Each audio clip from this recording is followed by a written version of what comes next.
ودي حاجة برضو اتمنى ان هي تكون من مقتنياتك. صباح الخير عليكم جميعا.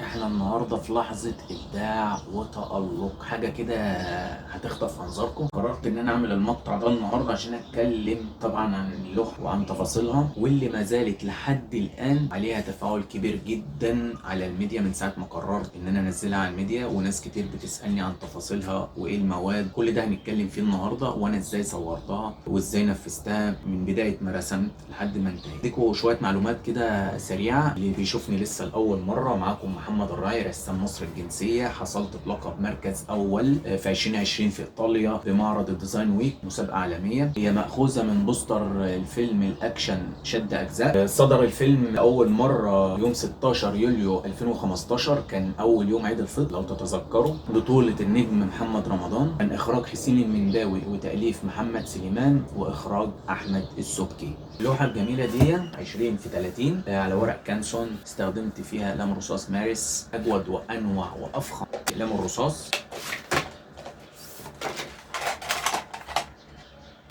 ماركة نظيفة جدا ومحترمة. في ماركات كتير حلوة أقول لكم عليها برضه بسرعة، برضه كويسة وجدا ومحترمة. والليرة برضه بطل اللي يجيبها في مصر يعني مش موجود منها. اللوحة استغرقت 90 ساعة، يعني بمعدل يوميا 3 ساعات. قعدت شهر ارسمها، شهر. زي ما انتم شايفين كده تفاصيل اللوحة يعني واجهتني صعوبات كبيرة جدا، لأن الوجه ما يتعداش 20 مللي. كانش مسموح ان انا اغلط في 1 مللي طبعا. والجاكيت تفاصيل دقيقة جدا. الدقة دي طبعا زي ما انتم شايفين كده. هنا الجاكيت في تفاصيل كتير جدا وجزء يعني كل ده مفصل زي ما انتم شايفين، فكان بيواجهنا صعوبة جدا في تنفيذها. اديكم برضو بعض المعلومات عن الفيديو والمقطع اللي انا منزله اللي هو مدته دقيقة تقريبا.